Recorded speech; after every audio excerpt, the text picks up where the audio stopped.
Bonjour, bienvenue, merci de vous joindre à nous pour découvrir les nouveaux livres de Bayard Canada. Je m'appelle Céline Comtois, je suis directrice éditoriale jeunesse chez Bayard. Comment la présentation va fonctionner aujourd'hui, c'est que mon collègue, Maxime Bélanger, éditeur, et nos créatrices et nos créateurs et moi-même, on va s'échanger la parole pour vous présenter nos nouvelles parutions de 2021. Si vous avez des questions durant la présentation, vous pouvez les écrire dans le petit chat en bas et on va tenter d'y répondre à la fin. C'est aussi à ce moment-là qu'on va nommer les 3 gagnants de nos prix de présence. Si vous avez envie de partager notre présentation avec vos collègues, vos amis, on vous y encourage. Si vous voulez la revoir, elle va être disponible sur notre chaîne YouTube. Vous pouvez aussi télécharger notre catalogue sur notre site bayardlivre.ca. Bayard Canada Livre, c'est une maison d'édition qui aime proposer des projets qui vont nourrir l'imaginaire des enfants, piquer la curiosité, combler leur soif d'apprendre. La première collection que je vais vous présenter, nos livres de passe-partout, englobe parfaitement toutes ces grandes valeurs. Passe-partout. Cette émission-là ravit les enfants puis les parents. Notre petit cœur nostalgique est comblé. Et chez Bayard, on vous offre des livres pour les 3 ans et plus qui permettent de prolonger le plaisir à la maison quand vous voulez. On vous propose déjà un cahier d'activités avec des jeux pour tous les goûts.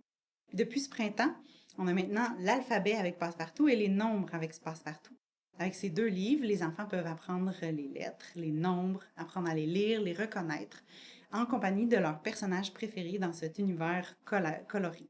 À la fin, on vous propose des petites activités pour prolonger le plaisir d'apprendre. On offre aussi 3 nouveaux contes après les 6 déjà parus. Le petit cheval qui ne voulait pas sortir, Ludo et les jours de la semaine et le grand frisson de petite Hermine. Ce sont des contes qui sont lus par grand-mère pendant les émissions, des histoires que les enfants vont vouloir entendre encore et encore. Ils mettent en valeur des histoires d'amitié, rigolotes, amusantes, des envies de dépassement de soi, de se faire confiance, d'accepter la différence des autres. Des valeurs qui sont au cœur de Bayard Canada et de Télé-Québec. Je passe maintenant la parole à mon collègue Maxime Bélanger qui va vous présenter 2 de nos nouveaux albums. Bonjour tout le monde, c'est un plaisir de vous retrouver année après année pour cette formidable journée de la rentrée littéraire. Et j'ai l'honneur de commencer avec un formidable album qui s'appelle Trouve Gustave de l'auteur-illustrateur canadien Mike Bold. Mike Bold a imaginé un cherche-et-trouve interactif vraiment rigolo pour les enfants.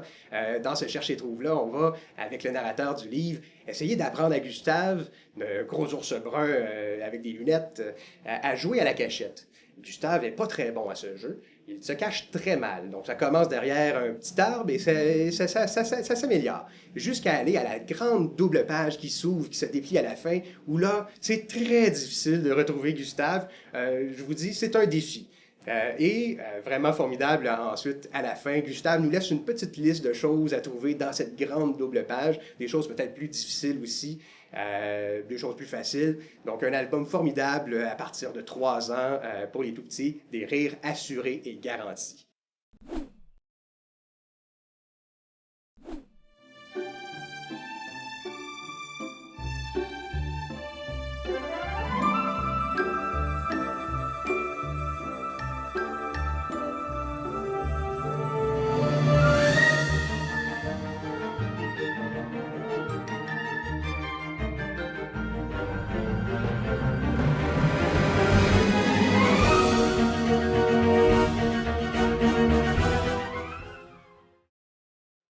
Ah, Je suis un livre, un album merveilleux écrit par Anne Renaud et illustré par Caroline Soucy, où on a pensé un monde qui met de l'avant les livres. Et donc, le narrateur, c'est le livre en tant que tel qui nous parle et qui nous donne toute l'étendue de sa valeur. Il le sait qu'il est précieux, le livre, et donc, il va nous démontrer à quel point il l'est, à quel point il peut nous faire voyager avec son imaginaire foisonnant, à quel point on peut rencontrer des personnages farfelus, rigolos, différents de ce qu'on peut rencontrer dans la vie de tous les jours.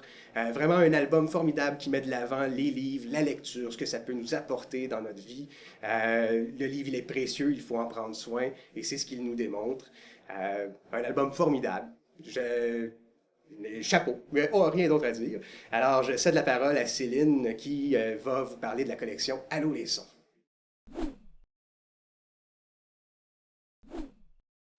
Maintenant, je vais vous parler de la collection Allô les sons. Cette collection-là propose des contes amusants qui aident les enfants à apprendre à lire et à écrire. Les histoires sont écrites par Marc-Claude Durignac et illustrées par Julie Cossette. Marc-Claude Durignac, c'est une orthopédagogue d'expérience qui, au cours de sa carrière, a bâti une quantité impressionnante de matériel, a écrit des histoires pour aider les enfants à passer par-dessus leurs difficultés dans l'apprentissage de la langue française. Martin et la course à relais, c'est l'histoire d'un gentil petit lapin qui est très heureux de, pour la première fois, participer à sa première course, mais il va devoir apprendre à passer par-dessus sa nervosité et à se faire confiance pour réussir à terminer sa course malgré les embûches qu'il va rencontrer. Cette histoire-là met en vedette le son 1 et toutes ses graphies. La deuxième histoire, c'est Victor le coq. L'histoire d'un coq qui arrive sur une nouvelle ferme et rencontre une poule magnifique. Très rapidement, il tombe amoureux et ils ont des œufs. Mais Victor est très nerveux, il a peur de perdre ses œufs. Alors, il va inventer un stratagème pour toujours avoir ses œufs à l'œil. Partout où il va les traîner dans un panier qu'il va avoir sur le dos. Cette histoire-là met en vedette le son Q ou QU avec ses deux graphies. Vous pouvez procurer ces albums en format papier ou en format numérique. En numérique, on peut entendre les sons ou les mots en vedette en cliquant sur les lettres qui sont en couleur. Je passe maintenant la parole à Maria Zarif, une artiste multidisciplinaire qui est autrice et illustratrice de l'album Dounia.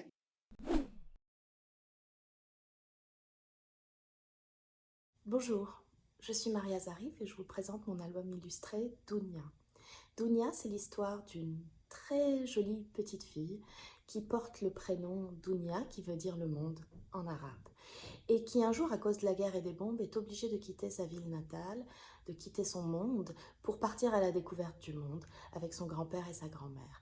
Sur son chemin, elle est aidée par la magie des petites graines de baraquet qu'elle a dans sa poche, ces graines magiques transmises par sa grand-mère qui permettent d'éloigner le mal de tout. Alors Dounia, c'est non seulement un album illustré, mais c'est aussi une web-série animée sur le squat de Télé-Québec que je vous invite à découvrir et que j'ai créé aussi. Et le livre vient avec une application en réalité augmentée qui augmente la magie des pages. Alors, bon voyage et bonne lecture avec Dounia.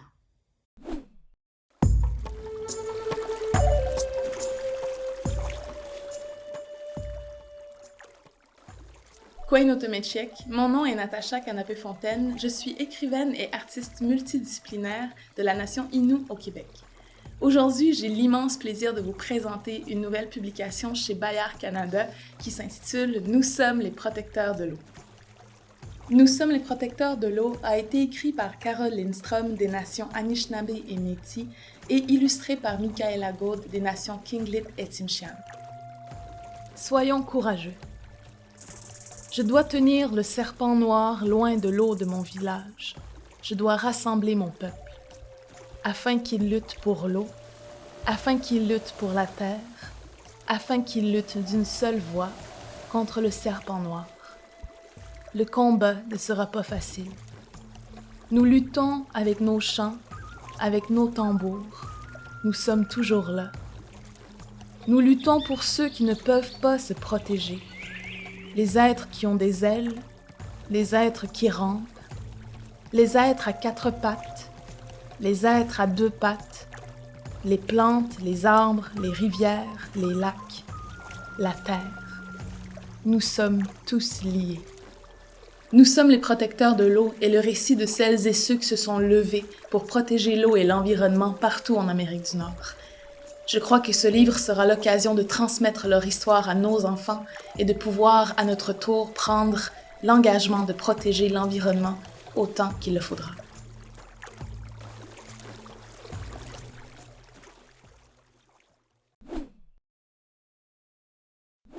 Alors, on passe maintenant à la bande dessinée et je vais commencer avec un titre formidable qui s'en vient à l'automne, La Société des Dragontés, écrit et illustré par Kay O'Neill. Kay O'Neill a imaginé un univers fantastique à la limite du manga et des histoires médiévales. On suit une jeune forgeronne, Greta, qui découvre l'art ancestral, mais presque disparu, des dragontés. Ce sont des petites créatures sur lesquelles des cornes poussent et des feuilles de thé éventuellement vont pousser. Et si on prend bien soin de ces créatures, eh bien, les souvenirs que l'on a avec cette créature-là vont s'imprégner, vont se transmettre dans les feuilles de thé. Et lorsqu'on les infuse, ça permet de revivre ces événements comme si on y était, comme si on était à cette journée-là. Un univers fabuleux tout en douceur, avec des personnages très attachants, où l'amitié est mise de l'avant. Greta va se lier d'amitié avec les propriétaires de la boutique de thé, qui vont lui enseigner l'art ancestral, justement, de prendre soin de ces créatures, des petits dragons tout mignons. D'ailleurs, vous en voyez un sur mon épaule, j'imagine, en ce moment. Vraiment, une œuvre toute douce et fascinante à découvrir. Je vous annonce dès lors qu'il y a un tome 2 qui s'en vient l'année prochaine aussi. Une bande dessinée formidable. Pour poursuivre dans ce style, je cède la parole à l'inénarrable Jacques Goldstein qui va vous présenter sa prochaine bande dessinée.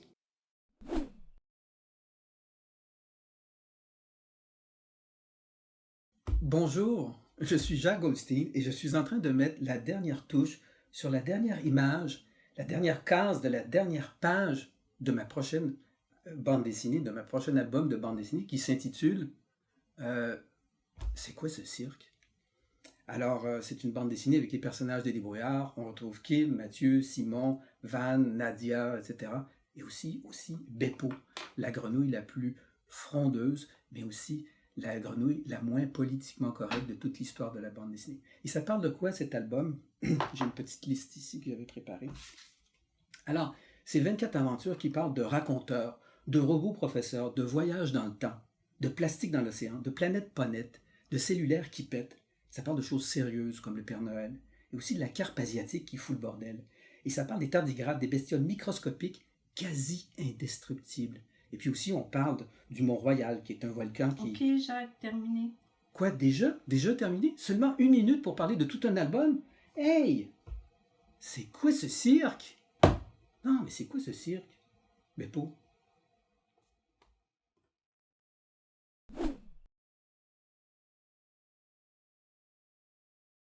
Bonjour, je m'appelle Iris et je suis la créatrice de la série de bande dessinée Les Autres, qui est une série qui paraît à chaque mois dans la revue Curium depuis le début de la revue.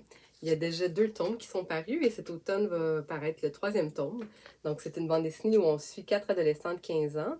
Et puis, comme le dit le slogan, ils sont ni populaires, ni sportifs, ni rebelles, ils sont les autres. Donc ils sont des ados ordinaires. Comme je pense la majorité des ados et comme probablement vous l'avez été, comme je l'ai été aussi. Donc j'avais envie que les lecteurs et les lectrices se reconnaissent dans ces personnages-là. Et c'est une série d'histoires courtes, souvent de 2 pages ou de 1 page, où les personnages vont vivre des petites humiliations du quotidien, mais aussi des moments, des situations plus tendres, des trucs un peu plus émouvants, mais c'est toujours traité avec humour et dérision, mais aussi beaucoup de bienveillance. Et j'espère que vous allez aimer le tome 3. Merci! Passons maintenant à la collection Cheval masqué, les mini-romans pour premiers lecteurs. Dans cette collection qui a plus de 10 ans, mais au-delà de 100 titres, nous avons fait paraître ce printemps deux nouveautés. Je vais commencer avec une nouveauté dans la série Opa, Canine et chocolat, écrit par Alain M. Bergeron et illustré par Sophie Lucier. C'est pas le premier tome de notre petite Valdérie, la vampire. Cette fois-ci, elle se retrouve dans une histoire chocolatée à Pâques où Valdérie et son frère Gustave et ses 2 nouveaux amis, Albi et Tigarou, vont s'amuser à la chasse aux cocos. Par contre, pour réellement trouver les cocos, le lapin de Pâques, il est un petit peu joueur et il va leur donner une énigme. Et donc, avant de pouvoir récolter les cocos, ils vont devoir résoudre l'énigme. Je pense que l'enfant aussi va avoir beaucoup de plaisir à résoudre l'énigme en même temps que Valdérie et ses amis. Et c'est une histoire tout en chocolat. Ensuite, dans la série Au galop, donc le 3e niveau de la collection à Cheval masqué, On retrouve Noah Roberts au texte, illustré par Jean Morin, l'histoire La revanche de Bobetman. Bobetman, c'est en fait le personnage de Gaël. Gaël a un trouble du déficit de l'attention et hyperactivité. Et ça va bien à la maison, à l'école, mais Gaël, avec son comportement, parfois, il a de la difficulté à se concentrer. C'est pas toujours évident d'avoir le bon comportement à tout moment. Et donc, éventuellement, ça va déranger un peu les autres élèves en classe, les professeurs, les sœurs de Gaël. Et donc, les parents vont l'emmener chez un neuropsychologue pour voir qu'est-ce qui se passe avec Gaël. Et donc, c'est là qu'il va apprendre qu'il a ce trouble et qu'il va apprendre à vivre avec, parce que c'est pas la fin du monde, c'est quelque chose qu'on peut vivre facilement avec, mais il faut juste savoir comment. Et donc, Gaël va apprendre tous les rouages de son cerveau, savoir comment ses neurones fonctionnent. Et le lecteur, lui, va suivre ses aventures de Bobetman parce que c'est un personnage bien excité et bien attachant. Maintenant, c'est le tour d'Éric Pellado qui va vous parler du 3e tome, ou la tombe 3 de sa série Ma vie de zombie.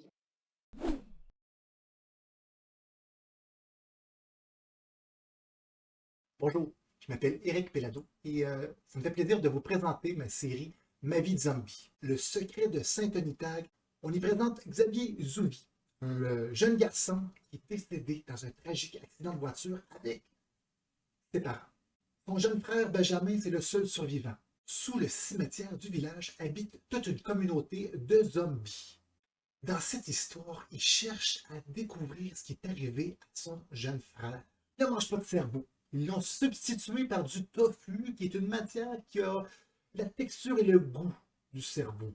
Le tofu a disparu. C'est justement ce qui arrive à cette matière nutritive essentielle à leur diète. La compagnie locale qui alimentait les zombies a étrangement été racheté par Tofu Fin Inc., le géant de la fève soya. Xavier et sa bande vont tenter d'élucider ce mystère et réapprovisionner la communauté en tofu. C'est dans ma plus récente publication, le tome 3, La sorcière de Denelcourt. Ils vont rencontrer celle qui pourra les aider à résoudre tout ce grand mystère. Pendant leur séjour à Denelcourt, ils vont monter leur plan pour aller déjouer le patron de Tofu Fin Inc. Mais attention, ils ne sont pas au bout de leur peine. Le prochain roman, c'est un roman qui nous vient du Canada anglais. L'autrice Alison Mills, qui vient d'une communauté Cree, a écrit une histoire fantastique qui met en scène la jeune Shelley et sa grand-mère qui chassent les fantômes. Shelley, dans sa famille, de génération en génération, les femmes ont le don de voir et d'entendre, de parler, d'interagir avec les fantômes. Et c'est une mission qu'elles se sont donnée de les aider à traverser, à passer à l'étape suivante. Shelley adore les fantômes, mais il va se passer un événement tragique dans sa vie et elle va perdre un être cher. Et elle va se mettre à la recherche de son fantôme qui malheureusement ne réapparaît pas. Elle est désespérée. Elle va se mettre à accumuler des fantômes pour se préparer chez elle, pour se préparer à prendre soin du fantôme de l'être cher perdu. Mais est-ce qu'il reviendra, cet être-là? Pas nécessairement. Un texte d'Alison Mills, comme j'ai dit, une traduction de Gérard Muguet avec une préface de Natacha Canapé-Fontaine. Une préface, comme on connaît Natacha, avec beaucoup de sensibilité. Dans cette histoire, tout en douceur, Alison Mills aborde le thème du deuil. Avec cette histoire, elle permet au lecteur de se réconcilier avec la perte d'un être cher. Une histoire sensible, émotive, qui va vous faire verser peut-être quelques larmes. On va passer maintenant à la collection Zèbre, une collection un petit peu plus éclatée, avec le premier titre, Un parfum de radio-poubelle de Pierre-Alexandre Bonin, qui va présenter son roman lui-même, et ensuite on visionnera la bande-annonce des Corneilles de Diable Vert de Valérie Fizet-Sauvageau.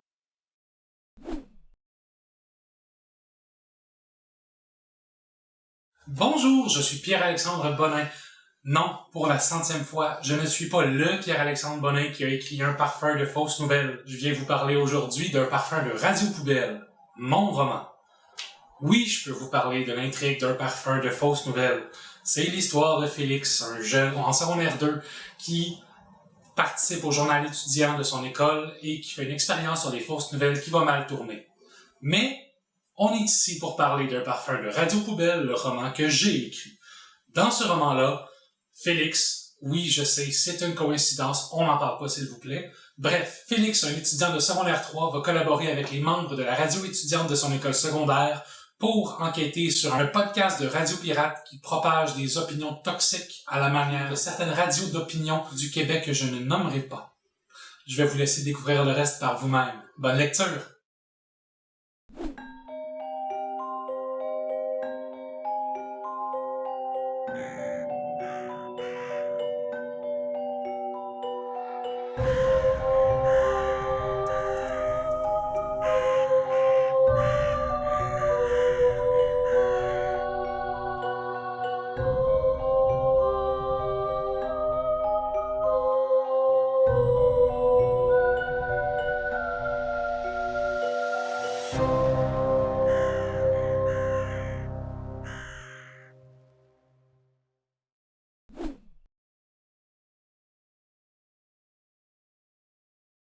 Bonjour, je suis Annie Bacon. Il y a 5 ans, je vous présentais mon premier livre chez Bayard, soit les chroniques post-apocalyptiques d'une enfant sage. Il me fait plaisir aujourd'hui de vous présenter la suite, paru en février dernier, soit les chroniques post-apocalyptiques d'une jeune entêtée. Alors, on suit cette fois-ci une héroïne un peu plus jeune, Chiara. Chiara a 11 ans. Elle était en camp de vacances dans les Laurentides quand la fin du monde est arrivée. Et le livre commence alors qu'elle a décidé de prendre un vélo et de rejoindre Montréal en espérant retrouver ses parents auxquels elle invente 1000 excuses de pourquoi ils ne sont pas venus la chercher. Clara a un tempérament plus explosif, disons, que Astrid. Alors, elle a aussi une manière très différente de vivre sa fin du monde. Ce qui ne nous empêchera pas de retrouver toujours Astrid et Monsieur Beauséjour. Ils seront présents dans le livre, eux aussi. Alors, le livre est sorti en février. On a déjà quelques critiques. Elles sont très, très bonnes. Il faut l'avouer. Certains disent même qu'il serait meilleur que le premier. Alors, j'en profite pour dire que j'ai commencé l'écriture du 3e et qui s'appellera « Chronique post-apocalyptique d'un garçon perdu ».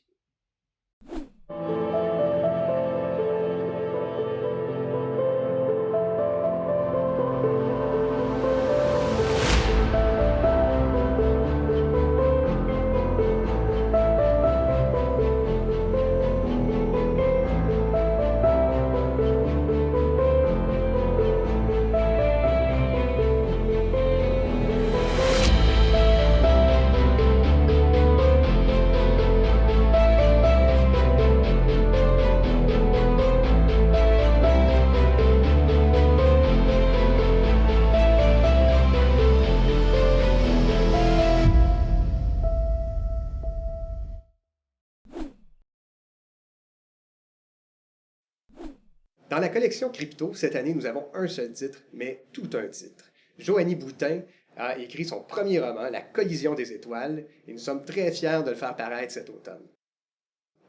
Dans ce roman, Coralie, 16 ans, est forcée de prendre le train de Montréal à Vancouver pour aller passer Noël chez son père. Ça commence un peu mal parce que la veille, son copain a rompu avec elle et que depuis quelques mois, elle souffre de crises d'anxiété qui ne font que s'accentuer. On comprend qu'elle voit très mal ce voyage en train. À l'embarquement, en plus, elle va se tromper de sac à dos et elle va se retrouver avec un sac rempli de cocaïne qui appartient à 2 autres jeunes de son âge qui vont la prendre en otage pour le reste du trajet. À travers cette prémisse qui semble un peu rude, Coralie va faire la rencontre de Mégane et de Xavier, et c'est la rencontre de ces 3 destins un peu brisés qui vont éventuellement permettre à ces personnages d'évoluer. La collision des étoiles, justement, la rencontre de nos étoiles principales dans le roman, qui vont leur permettre d'évoluer. Coralie va peut-être sortir un peu plus de sa coquille grâce au personnage de Mégane, qui est très énergique, qui est très confrontante. Et Mégane va peut-être apprendre un peu plus de douceur de la part de Coralie et apprendre à peut-être vivre avec un petit peu plus de prudence. Un récit tout en douceur qui nous entraîne dans un tourbillon de paysages enneigés, de chevaux sauvages, pas si sauvages que ça, et de chocolat chaud à la menthe sucrée. Vraiment un récit réconfortant qui va plaire à tout le monde. Ensuite, On passe au premier roman de Sébastien Gagnon, et je vous laisse lui-même le présenter.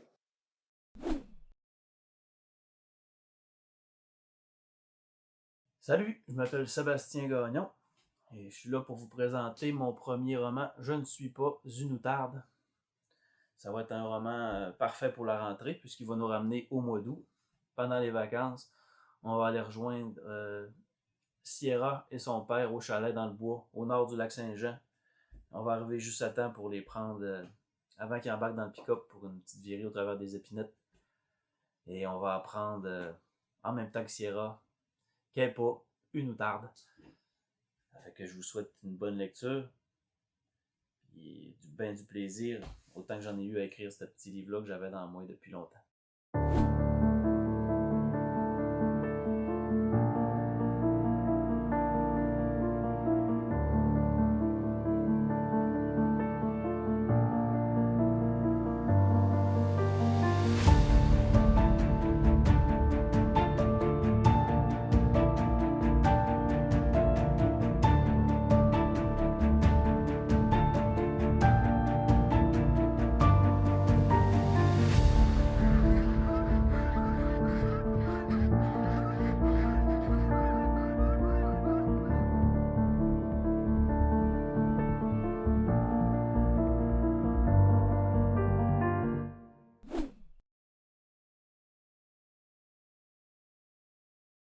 Bonjour, je m'appelle Gabrielle. Et moi, Dariane. Et aujourd'hui, on vous présente notre premier roman, Sacrifice. Dans le roman Sacrifice, c'est l'histoire d'une jeune fille, Ellie, qui est tourmentée par de sombres cauchemars. En vacances chez sa mère, elle fait la rencontre de 2 garçons, Sam et Adam. Les deux semblent en savoir plus qu'elle sur ses problèmes. Une nuit, elle se réveille, tout près du corps d'un homme. Elle est ensanglantée et prise de panique. Elle se demande si elle est devenue un monstre. On vous invite à lire notre roman qui est à la fois fascinant et inquiétant. Et n'oubliez pas de suivre Les Sœurs Charon sur les réseaux sociaux. Bonne lecture! Je vais maintenant continuer en vous présentant nos nouveaux documentaires de cette année. Je vais maintenant vous parler de notre nouvelle collection Mes docus pour emporter. Cette collection est parfaite pour lire à la maison, en classe, pour semer l'envie de partir en excursion, de découvrir tous les trésors du Québec. Mais les livres sont aussi parfaits pour être traînés en sac à dos. Ils sont de fabrication rigide, ils sont d'un beau format, les pages sont résistantes pour des gouttes d'eau au bord de la mer, un petit peu de terre en chemin, en forêt. C'est vraiment des livres qu'on a conçus pour encourager les enfants à ouvrir les yeux, à partir en excursion, à être autonomes dans leur découverte aussi. Quand ils trouvent une feuille intrigante, un coquillage, ils vont pouvoir eux-mêmes ouvrir le livre pour chercher qu'est-ce qu'ils ont trouvé et en apprendre plus. Pas nécessairement toujours dépendre de leurs parents, des adultes, des téléphones de leurs parents. C'est une collection qui va vraiment allumer la lumière dans les yeux des enfants. On a commencé par Forêt du Québec, qui fait un grand tour des arbres, des conifères, des arbustes, des fleurs sauvages qu'on peut trouver un peu partout à travers le Québec en promenade en forêt. On vous propose aussi Rivage du Québec, qui fait un tour des coquillages, des petits animaux, de tous les trésors qu'on trouve sur la plage, du bois flotté, des galets. Vraiment, il y en a pour tous les goûts. Nos 2 nouveaux titres de l'automne, c'est Oiseaux du Québec et Traces et animaux du Québec. Dans Oiseaux du Québec, on fait un grand tour des oiseaux qu'on peut facilement observer ou des oiseaux qui nous impressionnent, qui vivent au Québec. Ils ont été séparés par saison, donc c'est plus facile d'identifier ceux qu'on voit, puis aussi par environnement. Dans le 4e titre, Traces et animaux du Québec, on vous invite à jouer aux détectives avec des informations sur les animaux, mais aussi sur leurs empreintes, leur caca aussi, parce que ce sont les 2 meilleurs indices qui nous permettent d'identifier les animaux qui vivent dans le coin où est-ce qu'on va se promener. Des heures de plaisir avec les enfants. Chaque titre se termine avec une liste de défis pour rendre les excursions un peu plus amusantes. Cette collection-là est écrite par Réa Dufresne, qui est une grande autrice pour la littérature jeunesse québécoise, qui a remporté de nombreux prix, qui est aussi une énorme passionnée de tous les petits trésors qui se trouvent au Québec et elle est vraiment heureuse de partager cette passion-là avec les enfants.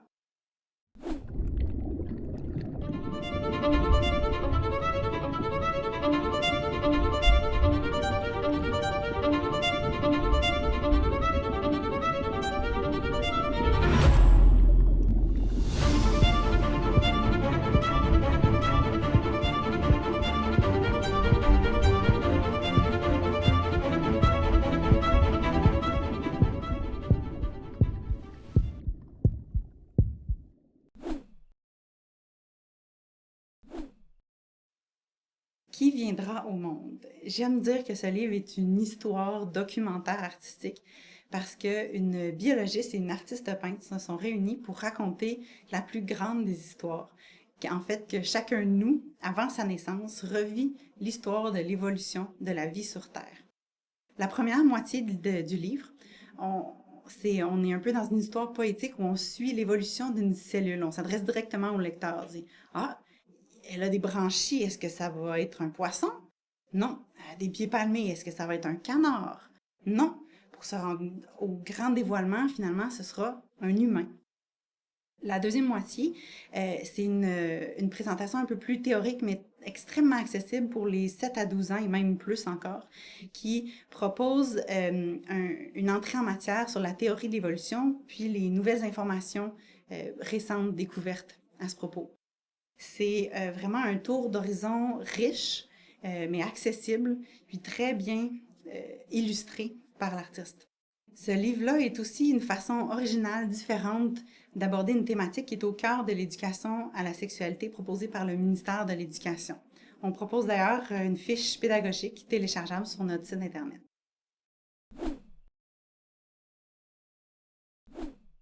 Je termine en vous parlant du documentaire « Des athlètes époustouflants au cœur des Jeux paralympiques ». Je suis sûre que, comme moi, vous avez été impressionnés par la performance des athlètes des Jeux qui viennent juste de se terminer. On est chanceux, on va pouvoir admirer les athlètes des Jeux d'hiver en mars 2022.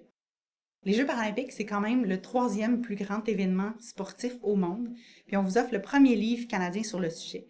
On l'a créé en partenariat avec le Comité paralympique canadien. Il a été écrit par Marie-Claude Ouellette, qui est une journaliste scientifique qui collabore entre autres aux débrouillards et aux explorateurs. Donc, à travers le parcours d'athlètes inspirants, on en apprend plus sur les Jeux paralympiques puis sur leurs sports qui sont souvent moins bien connus. On découvre ou redécouvre Chantal Petitclerc, Benoît Huot, mais aussi Alison Levine, Gemma Anderson, des athlètes qui vivent partout à travers le Canada, de différentes expériences, de différentes origines aussi. C'est un livre à mettre entre toutes les mains des enfants qui sont en situation de handicap ou non, pour leur proposer des nouveaux modèles, pour leur donner envie de relever des défis puis de faire preuve de détermination. Merci beaucoup, merci d'avoir partagé ce moment-là. J'espère vous retrouver l'année prochaine en personne. Et d'ici là, si vous avez des questions, des demandes, vous pouvez contacter Lily Annie Hérard, notre coordonnatrice communication et marketing.